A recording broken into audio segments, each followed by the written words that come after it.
이 시간에 함께 읽으신 본문의 말씀을 중심으로 저희가 11월 첫째 주부터 정체성 시리즈 설교를 시작했는데요.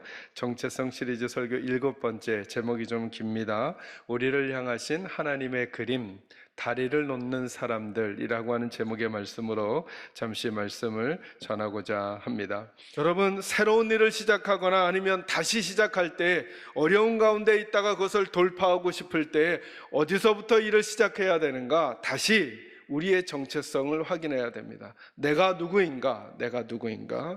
우리는 누구인가? 그러기 위해서는 저희들이 기억할 게 하나님이 그리신 그림을 그려야 한다는 거예요. 더 중요한 것은 기억해야 합니다. 하나님이 우리를 향해 그림을 그리고 계셔요. 이 세상 일은 우연히 온 것 같지만, 나는 이 삶을 우연히 살아가는 것 같지만, 때로는 내게 운이 없어 이런 일이 닥친 것 같지만, 그 모든 것들을 관통해내고 있는 우리를 향해 그리시는 하나님의 그림이 있다는 사실을 저와 여러분이 먼저 마음에 놓는 거예요. 그래서 여러분, 믿음이라고 하는 것을 이렇게 적용하면 하나님의 그림을 보고 살아가는 거죠. 상황이 어떠하든, 다른 이들의 말이 어떠하든, 내 마음에 어떤 생각이 올라오든 그것들을 둘째로 놓고 하나님의 그림을 가장 중요한 것으로 여기고 그 하나님의 그림을 기억하며 살아가는 삶이 믿음의 삶인 거죠. 그래서 이렇게 물어야 하는 거예요. 오늘 우리 사랑하는 계산제일교 식구들은 여러분의 삶의 자리에서 하나님의 그림이 보이십니까? 갑작스럽게 찾아온 질병 앞에 살아가고 있는 우리 사랑하는 계산제일교 식구들은 그 질병 앞에서도 하나님의 그림이 보이십니까? 오래도록 기도했던 자녀의 기도의 문제가 해결되지 않고 아직도 조금 더 걸어가야 하는 그 상황 가운데 있는 우리 식구들에게 하나님의 그림이 보이십니까? 오래도록 소망했던 가정의 혹은 개인의 사업장의 어떤 일들이 아직도 돌파구가 보이지 않는 답답한 상황 가운데 있는 우리 성도들에게 하나님의 그림이 보이십니까? 어찌 보면 이스라엘 백성들은 애굽에서 나와서 신기한 일을 경험하며 지금까지 왔었을 거예요. 그런데 한쪽에서는 우구심이 나타났을지 몰라요. 홍해를 경험하기도 하고 만나와 메추라기를 경험하기도 하고 반석에서 물이 나오는 것을 경험하기도 하고 했음에도 불구하고 한쪽에서는 자꾸 이상한 마음이 드는 건지도 몰라요. 왜 우리는 안정적인 삶을 살지 못할까?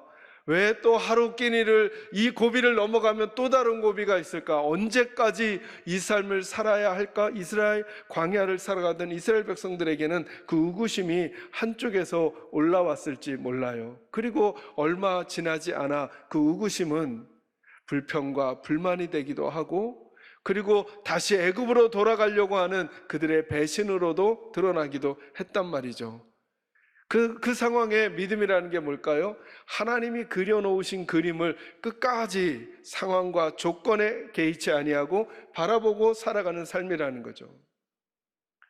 요즘 우리 한국의 예수 믿는 성도들은 터가 흔들리는 일들을 경험하기도 하고, 그리고 주변에서, 그리고 이웃들에게 혹은 다른 매체들을 통해 여러 가지 바람과 파도를 경험하는 중에 있어요.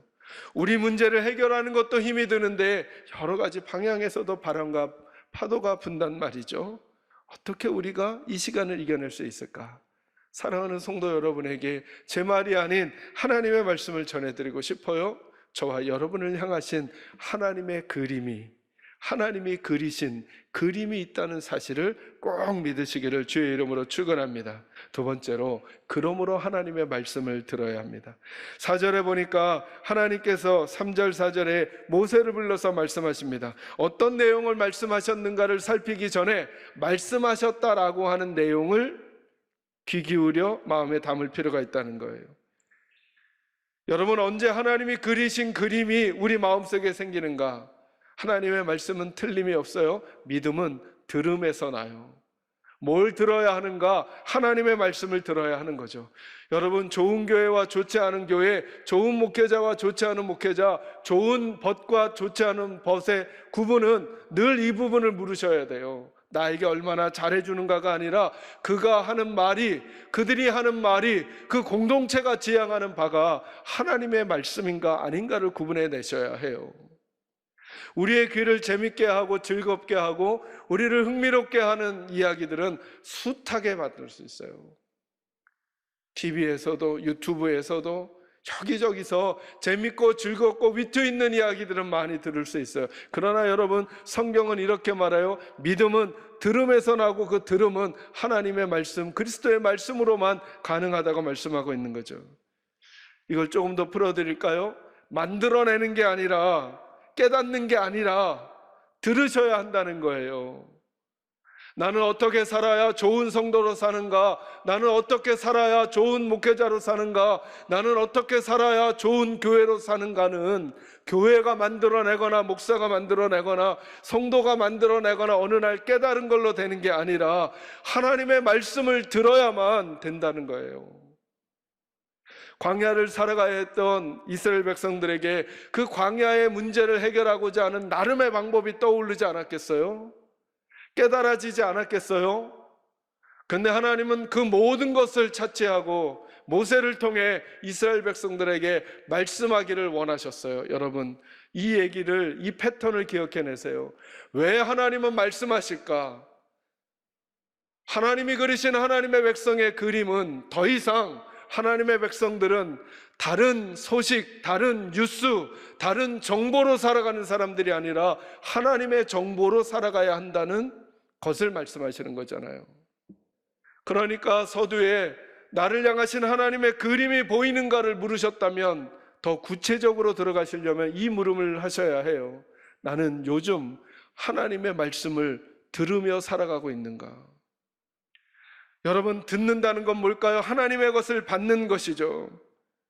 그래서 저는 믿음에 있어서 제일 중요한 태도가 수동적인 태도라고 생각해요.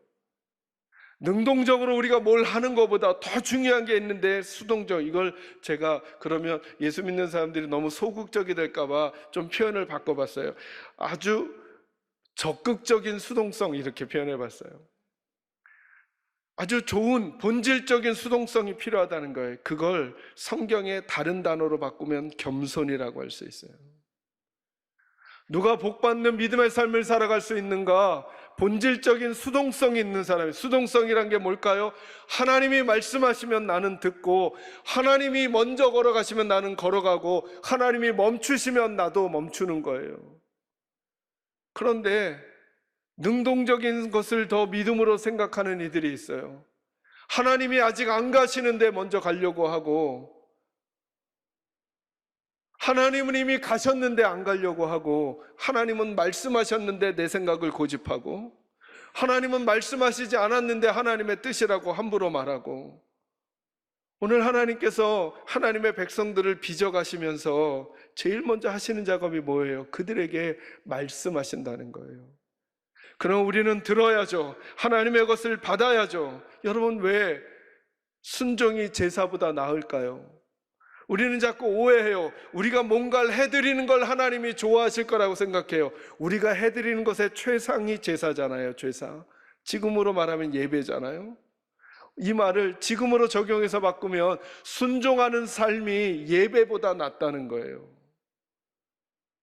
예배는 이런 느낌을 갖게 해요. 우리가 예배를 드렸어요. 제사를 드렸어요. 우리가 하나님께 할 도리를 했다라는 우리의 능동성을 자꾸 설명하죠. 아니요.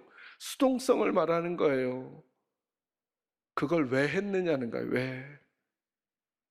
순종은 들음을 전제로 하고 거기서부터 참 제사도 참 예배도 참 행위도 가능한 거예요. 그래서 어렵지만 다시 물어야 하는 거예요. 나는 요즘 하나님의 말씀을 들으며 살아가고 있는가? 아니면 내게 전해져 오는 정보들과 지식들 안에서 내가 무엇인가를 깨닫고 내가 만들어낸 생각으로 살아가는가를 고민하는 태도가 필요하다는 거죠.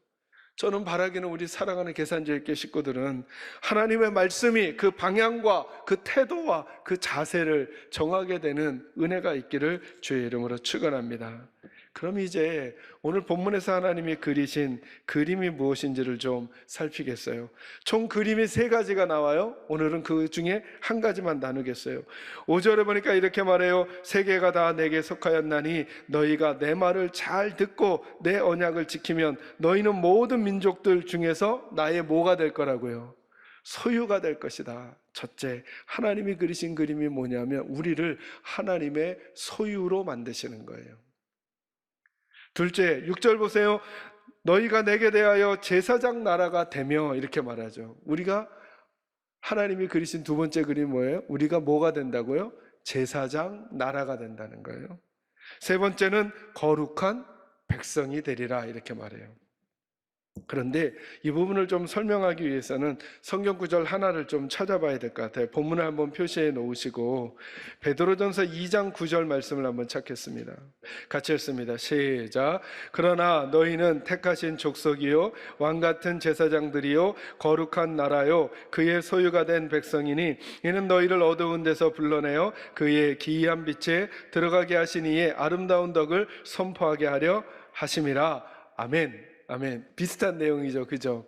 하나님께서 출애굽기에 하나님의 백성들을 향해 가지신 그림을 말씀해 주셨는데 너희는 나의 소유가 될 것이고 제사장 나라가 될 것이고 그리고 거룩한 백성이 될 것이다 라고 하는 것을 설명해 주셨는데 베드로전서 2장 9절에도 그 표현을 활용해서 말씀해 주셨어요. 그런데 이제 질문이에요. 출애굽기하고 베드로전서 2장 9절하고의 차이가 있어요. 한번 여러분 꼼꼼히 한번 봐보세요. 차이가 뭘까요? 어떤 차이가 있을까요? 이미 찾으신 줄로 알고 제가 설명하겠습니다. 여러 가지 단어의 차이를 찾으시려고 했을지 모르지만 아주 근원적인 차이가 있어요. 출애굽기는 조건이 붙어요. 미래형이죠. 너희가 내 말을 듣고 내 언약을 지키면 내 소유가 될 것이고 제사장 나라가 될 것이고 그리고 거룩한 백성이 될 것이다 라고 말씀하셔요. 베드로전서를 잘 읽어보세요. 베드로전서는요 이미 되었다 그러죠. 너희는 택한 족속이요 왕같은 제사장이요 거룩한 나라요 그의 소유가 된 백성이다 라고 이미 결정하셨어요. 도대체 그러면 이랬어야 되는 거잖아요. 출애굽기의 내용이라면 이스라엘 백성들이 하나님의 말씀을 잘 지키고 언약을 잘 수행했어야 그렇게 되는 거잖아요. 그렇게 했어요? 못했어요? 못했죠. 근데 도대체 어떤 일이 있었기에 베드로전서 2장 9절에서는 저와 여러분을 거룩한 나라요 하나님의 백성이요 제사장들이라고 이미 규정하셨을까요? 이 중간에 어떤 일이 있었을까요? 이 중간에 우리 주님의 십자가가 있었던 거예요.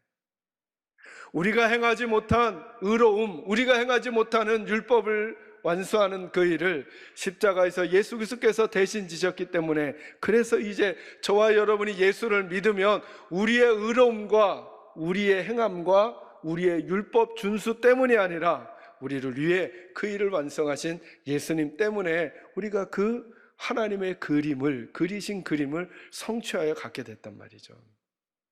그래서 예수 믿고 구원받는다는 것은 교회를 다니거나 직분을 받거나 아니면 교회에서 일을 하는 것으로는 절대 설명이 불가능해요. 십자가를 통과하셔야 해요. 십자가를 통과하셔야 해요. 십자가를 통과하지 않으면 교회에 익숙해도 교회에서 직분을 가져도 교회 다닌 지 오래되었어도 성경 공부를 많이 해도 지식이 많아져도 그건 아무런 의미가 없어요. 왜냐하면 보셔요. 출애굽기 19장에서는 조건을 다시죠. 너희가 내 말을 듣고 내 언약을 지키면 이렇게 말씀하죠. 그러면 내 소유가 되고 그러면 제사장 나라가 되고 그러면 거룩한 백성이 될 것이다 했어요. 지킨 사람이 있을까요? 지킬 수 있는 사람이 있을까요? 우리들은 지킬 수 있을까요? 안 되죠. 그런데 왜 베드로전서에서는 이미 우리가 하나님의 소유이고 이미 우리가 거룩한 나라고 이미 제사장 나라고 하나님의 백성이라고 말씀하실까요? 이다라고 하는 것은 변하지 않는 거예요. 예수님 때문인 거예요. 그러나 여러분이 혼란한 시간에도 저는 우리 사랑하는 계산자교회 식구들이 예수를 다시 떠올리시기를 바라고, 교회를 다니시는 게 아니라 십자가를 통과하셔야 돼요. 십자가를 통과하신다는 말은 철저하게 나를 부정하게 되는 것이고, 예수 아니면 나를 설명할 수 없는 인생으로 바뀌어지는 걸 말하는 거예요. 저는 지금도 그래서 우리 사랑하는 계산자교회 식구들이 교회 일이나 혹은 교회와 관련된 일들을 열심히 하는 것으로 위안을 받고 있다면 그러지 마시고 꼭 물어보셨으면 좋겠는 거예요. 나는 예수님의 십자가를 통과한 사람인가? 이 십자가를 통과해야 구원의 사람이며, 이 십자가를 통과해야 하나님의 소유며 제사장 나라며 거룩한 백성이 되는 거예요. 저는 여러분의 자녀도 예수 믿고 구원받게 되기를 주의 이름으로 축원합니다. 여러분도 예수 믿고 구원받게 되기를 주의 이름으로 축원합니다. 그렇게 그리신 하나님의 그림이 그 세 가지 중에 오늘은 제사장 나라라고 하는 부분을 좀 살피려고 그래요. 다시 본문으로 오셔서 6절 초반부에 보면 이렇게 말합니다. 너희가 내게 대하여 제사장 나라가 될 것이다, 이렇게 말했어요. 여러분, 너희가 내 소유다라고 하는 것은 성도의 신분을 말해주는 거라면, 너희는 제사장 나라다라고 하는 것은 성도의 역할을 말해주는 것이고, 거룩한 백성이다라고 하는 것은 성도의 수준을 말해주는 거예요. 그러니까 신분과 역할과 수준을 설명해 주시는데, 오늘은 역할 얘기를 좀 먼저 하려고요. 제사장이라는 게 어떤 역할을 하는 것인가? 제사장이라는 게 왜 굳이 하나님께서는 하나님의 백성들을 제사장으로 삼기를 원하시는가? 저는 이 말씀을 준비하면서 어떤 분이 그렇게 설명하는 걸 들었어요. 제사장이란 원래 의미 중에 그런 의미가 있다는 거야. 언어적 의미 중에 다리를 놓는 사람이다. 다리를 놓는 사람. 그러고 보니까 맞는 것 같아요. 제사장들은 하나님과 하나님의 백성들을 연결해 주는 거예요. 중보한다는 거죠. 그 말을 조금 더 편하게 하면 다리를 놓는 거예요. 다리를. 제사장들은 그 역할을 하는 거죠. 근데 이제 하나님께서는 저와 여러분에게 그 다리를 놓는 역할을 주신 거예요. 저와 여러분에게. 어디와 어디를요? 하나님과 세상을 연결하는 다리라는 거예요. 이 말씀을 들으며 저와 여러분이 스스로에게 질문하며 이 말씀을 듣는 거예요. 나는 하나님과 세상을 잘 연결하는 다리인가?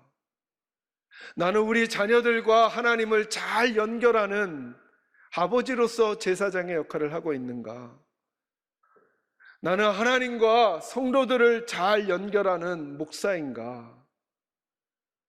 나는 구역 식구들과 하나님을 잘 연결해 주는, 다리를 놓아주는 구역장인가를 한번 물어보는 것이죠. 다리를 놓는다는 건 뭘까요? 세상으로 하여금 하나님이 좋아 보이게 해드리는 거예요. 다리를 놓는다는 건 뭘까요? 하나님으로 하여금 세상이 다가오도록 허용해 주시도록 하는 거예요. 그 역할을 제일 잘하셨던 분이 누구냐면 예수님이시잖아요. 예수님은 하나님과 우리 사이에 다리를 놓으셨잖아요. 그죠? 하나님이 우리를 품으시도록 우리가 하나님께 달려갈 수 있는 자격과 조건을 얻을 수 있도록 다리를 놓아주셨잖아요.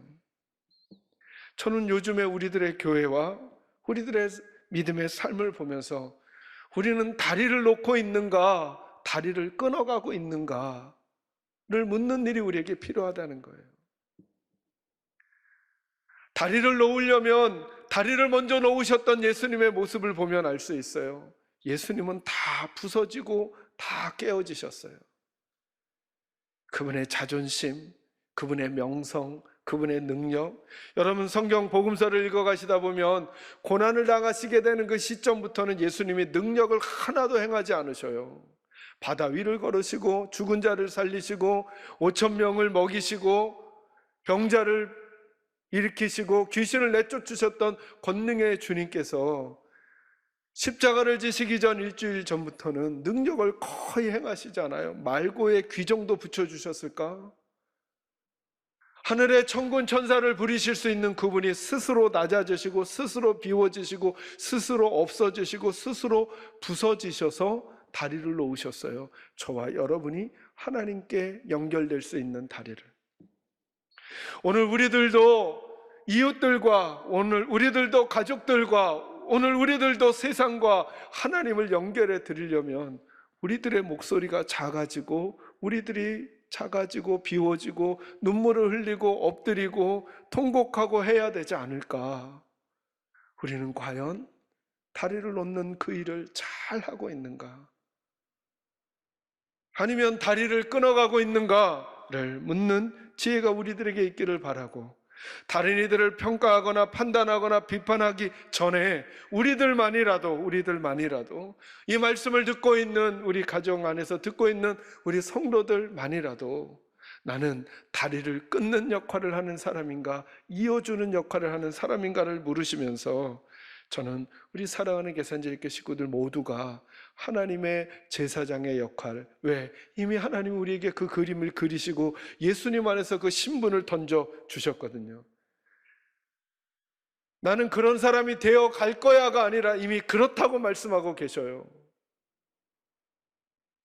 저는 더 좋은, 더 설교를 더 잘하는 목사가 되어 갈 거예요 라고 하는 소망의 사람에서 주님은 제게 내가 널 쓸 거야 라고 말씀해 주셨어요. 그러면 전 그런 마음으로 한 번의 설교도 감당해 가지 않아야 되겠냐는 말이죠.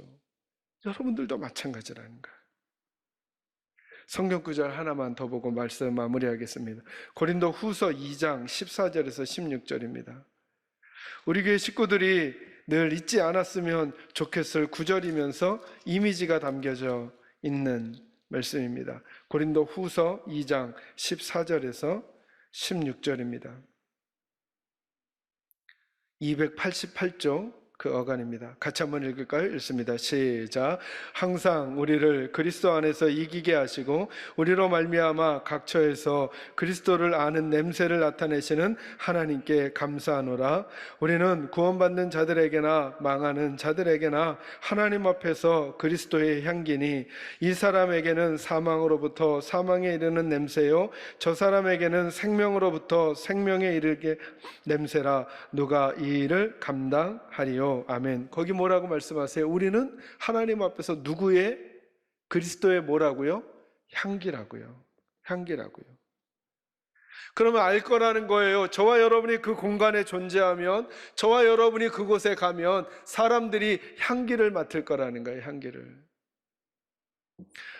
얼마 전에 저희 교회 그 안수 집사님 한 분이 그 뭐라 그러죠? 그 이렇게 향기 나는 거 이렇게 꽂아 놓으면, 디퓨저 사업을 하신다 그래서 기도해달라 해서 갔더니 이제 제게 아직은 판매가 되지 않은 샘플을 주셨어요. 아내가 집에다가 놓고 탁 해준, 가면 그 냄새가 나요. 그죠? 그걸 열면 당연히 냄새가 나는 거죠. 저와 여러분이 거기 존재하면 냄새가 나야 한대요. 주님의 냄새가. 우리가 다리를 놓는 사람이라는 건 주님의 향기를 내뱉는 사람이 된다는 거잖아요. 그래서 늘 우리 식구들에게 이 이미지를 드리는 거예요. 정말 믿음이 좋은 사람이라는 게 뭘까? 그것은 매력적인 그리스도인이 되는 거예요. 매력적인 그리스도인이. 매력적인 아내, 매력적인 남편, 매력적인 중년 목사, 매력적인 젊은 목사님, 매력적인 구역장님, 매력적인 권사님, 매력적인 성도가 되어가는 건, 이게 진짜 믿음이 좋은 이미지라는 거예요. 나 때문에 하나님을 알게 되고, 나 때문에 하나님과 연결이 되고, 나 때문에 하나님에 대한 좋은 향기가 나도록 도와드리는 거. 우리의 이름과 우리의 명성과 우리들이 가진 것들은 조금 작아지더라도 저는 그 일들을 우리 사랑하는 계산제일교회 식구들이 잘 감당하심으로, 이미 하나님이 그려놓으시고 저와 여러분에게 그것을 허락해 주셨는데, 그런 인생을 이 혼란함과 터가 흔들리는 위기 가운데서도 바르게 살아내시는 우리 사랑하는 계산제일교회 식구들 모두 다 되시기를 주의 이름으로 축원합니다.